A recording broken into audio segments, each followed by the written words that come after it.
वक्त से लड़कर जो नसीब बदल दें, इंसान वही जो अपनी तकदीर बदल दें। कल क्या होगा कभी ना सोचो, क्या पता वक्त कल खुद अपनी तस्वीर बदल दें। नमस्कार दोस्तों, अनुभव इंस्पायर्ड यूट्यूब चैनल पर आपका दिल से स्वागत है। दोस्तों, इस दुनिया में दो तरह के इंसान हैं। एक जो यह मानते हैं कि भाग्य कुछ नहीं होता और वे कर्म की प्रधानता में ही विश्वास करते हैं। दूसरे वे लोग हैं जो भाग्यवादी हैं, यानी उनका किस्मत कनेक्शन में पूरा भरोसा होता है। उनका विश्वास होता है कि जो भाग्य या किस्मत में लिखा है वो होके ही रहेगा। यानी इंसान कर्म और भाग्य की दो धुरियों में घूमता रहता है और अंततः दुनिया से अलविदा हो जाता है। आज का युवा भी यही सोचता है कि बिना कुछ किए ही उसे वह सब कुछ मिल जाए जो वह चाहता है। इस विषय पर अक्सर बहस होती रही है कि आखिर कौन बड़ा है, भाग्य या कर्म। अनंत काल से ही यह बहस का विषय रहा है कि कर्म ज्यादा महत्वपूर्ण है या भाग्य। जब अर्जुन ने कुरुक्षेत्र में अपने स्वजनों को युद्ध के लिए अपने सामने खड़ा पाया तो उसका शरीर निस्तेज हो गया, हाथों से धनुष छूट गया, प्राणहीन मनुष्य के समान वह धरती पर गिर गया। तब भगवान श्री कृष्ण ने उसे गीता के कर्म ज्ञान का उपदेश दिया। भागवत गीता में भगवान श्री कृष्ण भी अर्जुन से कर्म करने की ही बात कहते हैं, अर्जुन को कर्म करने का ही उपदेश देते हैं। श्री कृष्ण कहते हैं कि हे अर्जुन, राज्य तुम्हारे भाग्य में है या नहीं ये तो बाद की बात है, परंतु युद्ध तो तुम्हें पहले लड़ना ही होगा, कर्म तो तुम्हें करना ही होगा। तुलसीदास जी ने भी श्री रामचरितमानस में कर्म की ही प्रधानता बताई है। कर्म प्रधान विश्व करी राखा, अर्थात युग तो कर्म का ही है, प्रधानता तो कर्म की ही है। कर्म किए बिना कुछ भी संभव नहीं है। तो आइए अब उस कहानी की शुरुआत करते हैं जिसमें बहुत बड़ी सीख छिपी हुई है। एक जंगल के दोनों ओर अलग अलग राजाओं का राज्य था और उसी जंगल में एक महात्मा रहते थे जिन्हें दोनों राजा अपना गुरु मानते थे। उसी जंगल के बीचों बीच एक नदी बहती थी।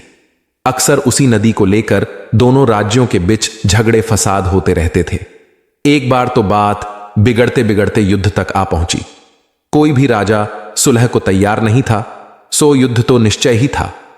दोनों राजाओं ने युद्ध से पहले महात्मा का आशीर्वाद लेने की सोची और पहुंच गए जंगल की उस कुटिया में जहां महात्मा रहते थे। पहले एक राजा आया और उसने महात्मा से युद्ध में विजय का आशीर्वाद मांगा। महात्मा ने कुछ देर उस राजा को निहारा और कहा कि राजन, तुम्हारे भाग्य में जीत नहीं दिखती, आगे ईश्वर की मर्जी।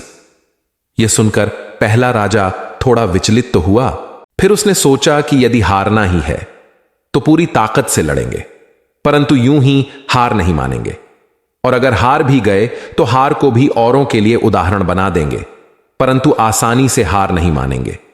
यह निश्चय कर वह वहां से चला गया। दूसरा राजा भी जीत का आशीर्वाद लेने महात्मा के पास आया, उनके पैर छुए और विजय श्री का आशीर्वाद मांगा। महात्मा ने उसे भी कुछ देर निहारा और कहा कि बेटा, भाग्य तो तुम्हारे साथ ही है। यह सुनकर राजा तो खुशी से भर गया और वापस जाकर निश्चिंत हो गया, जैसे कि उसने युद्ध तो जीत ही लिया हो। अंततः युद्ध का दिन आया। दोनों सेना एक दूसरे के आमने सामने थी और युद्ध का बिगुल बज गया। युद्ध प्रारंभ हो चुका था। एक तरफ की सेना यह सोचकर लड़ रही थी कि चाहे किस्मत में हार हो पर हम हार नहीं मानेंगे, हम अपना सर्वश्रेष्ठ कोशिश करेंगे, अपना सर्वस्व झोंक देंगे। और वहीं दूसरी तरफ की सेना एक निश्चिंत मानसिकता के साथ लड़ रही थी कि जीतना तो हमें ही है तो घबराना कैसा।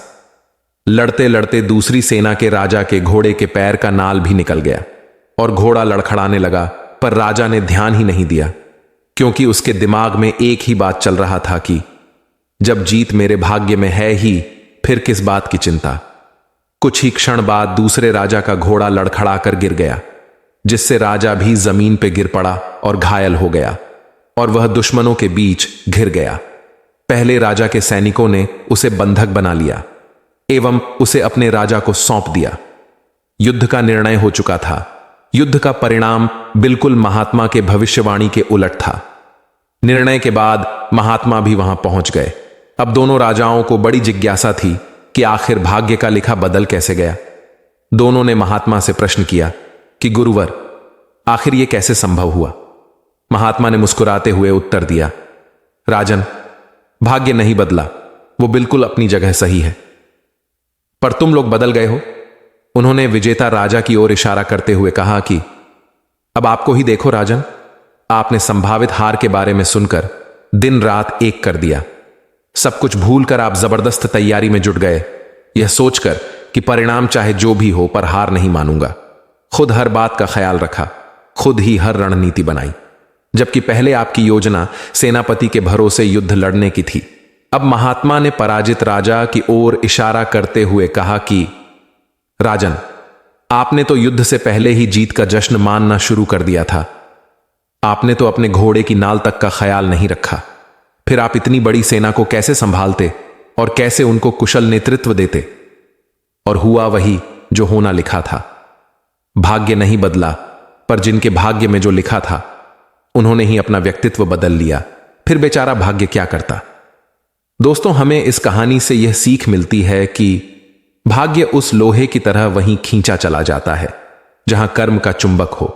हम भाग्य के अधीन नहीं हैं, हम तो स्वयं भाग्य के निर्माता हैं। यह सत्य है कि भाग्य भी उन लोगों का साथ देता है जो कर्म करते हैं।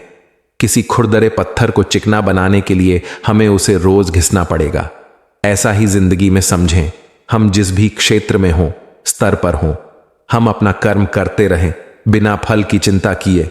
एक बार की बात है, एक सिद्ध आचार्य अपने शिष्यों के साथ तीर्थ यात्रा पर निकले। कुछ देर चलने के बाद वे थकान निकालने के लिए बीच घने जंगल में ही रुक गए। इतने में आचार्य को कुछ आवाजें सुनाई दी। ध्यान से सुनने पर आचार्य को समझ आया कि ये कुछ लोगों के रोने की आवाज है। उन्होंने शिष्यों को बोला, बालकों सुनो, ये आवाज कहां से आ रही है? तब शिष्य एक दूसरे का मुंह देखने लगे, क्योंकि उन्हें कोई आवाज सुनाई नहीं दे रही थी। फिर भी गुरु के आदेशानुसार उन्होंने थोड़ी दूरी पर आकर देखा।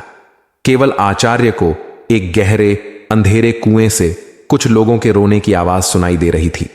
आचार्य ने कुएं में झांक कर देखा तो उन्हें 5 लोग बहुत ही बुरी दशा में रोते हुए दिखाई दिए, लेकिन शिष्यों को ना आवाज सुनाई दी और ना ही कुछ दिखाई दिया।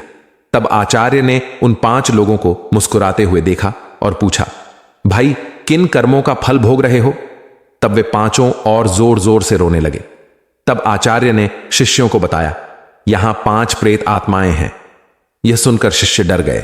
तब आचार्य बोले, बालकों डरो नहीं, तुम सभी इनसे ज्यादा शक्तिमान हो, क्योंकि तुम सब कर्मों से महान हो और ये सभी आज अपनी पिछली करनी का फल भोग रहे हैं। आज के समय में इनसे दुर्बल कोई नहीं है। तब शिष्य ने पूछा, इन्होंने क्या किया है? तब पहली आत्मा ने उत्तर दिया कि वह पिछले जन्म में ब्राह्मण था, भिक्षा मांगता था, लेकिन उस भिक्षा को भोग विलास में खर्च करता था। दूसरे ने उत्तर दिया, वह क्षत्रिय था और अपनी शक्ति का दुरुपयोग निर्बल असहाय गरीबों पर करता था। तीसरे ने उत्तर दिया कि वो बनिया था, बस खुद के फायदे की सोचता था और हमेशा मिलावट करके सामान बेचता था, जिस कारण कई लोग मारे गए।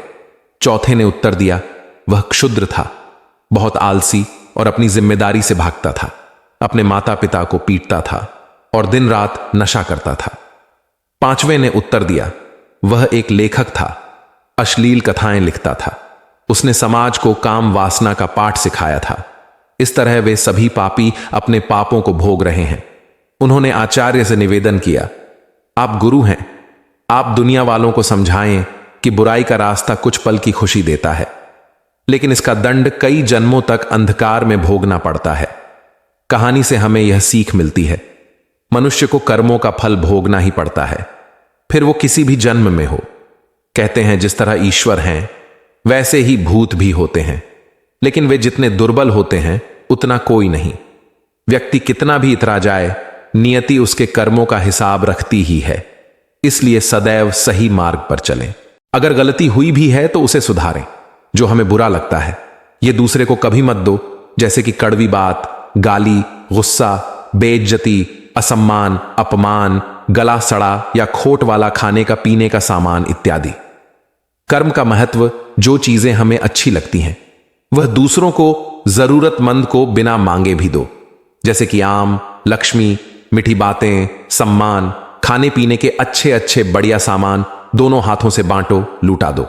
परोपकार करो, दान धर्म करो, संतों ने कहा भी है, जो कुछ तुम समेटते हो ये तो सपना है, जो लुटा रहे हो ये केवल अपना है। इसलिए जितना लुटाओगे वो ही तुम्हारे साथ जाएगा, सिर्फ तुम्हारे ही काम आएगा। याद रखो कि संसार की किसी भी वस्तु से मनुष्य का स्थायी संबंध नहीं है। यह शरीर, मकान, रुपये, पैसे, जमीन जायदाद, स्त्री, पुत्र, परिवार, मित्र, दोस्त, कोई भी साथ रहने वाला नहीं है। एक दिन इन सब वस्तुओं को ज्यों का त्यों छोड़कर इस दुनिया से चल देना है। जब जाएंगे तब साथ में कुछ भी ले नहीं जाएंगे, साथ में एक छोटा सा तिल भी नहीं ले जा सकते।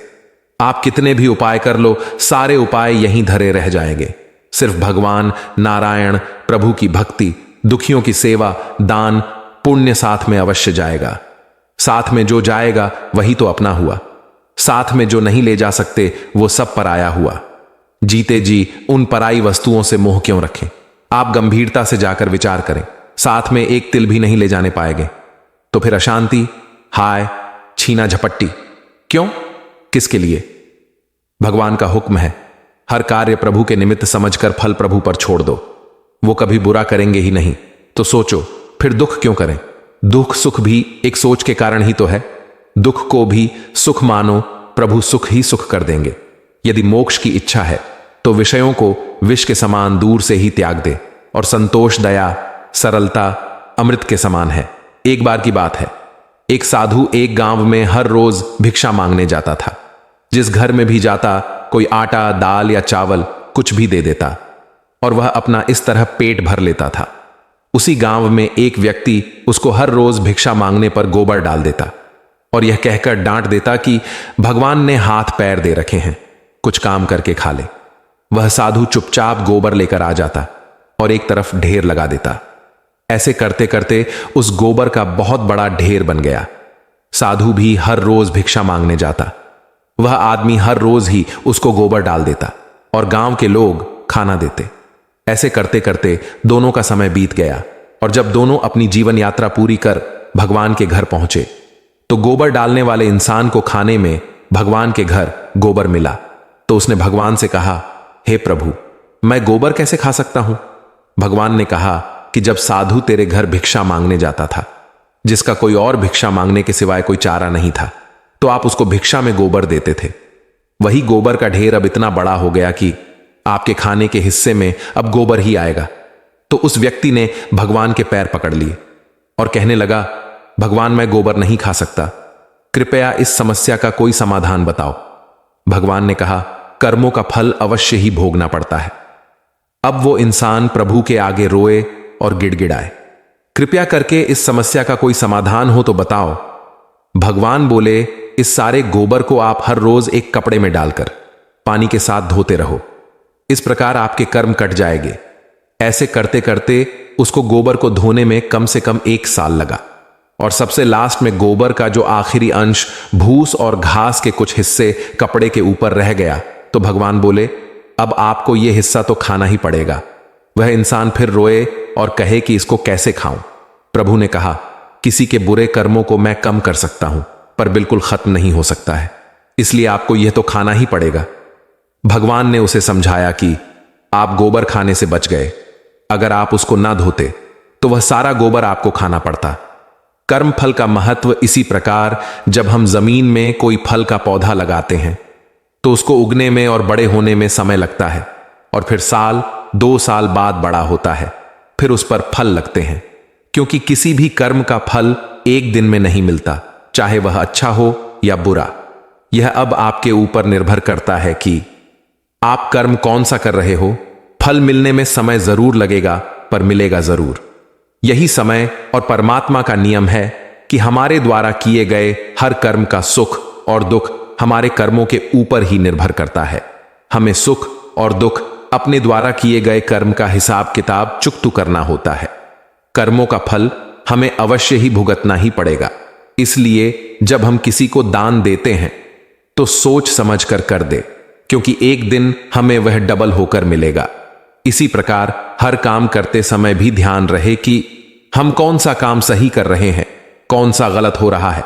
इसलिए कभी भी भूल कर भी जितना हो सके किसी की आत्मा न दुखाएं।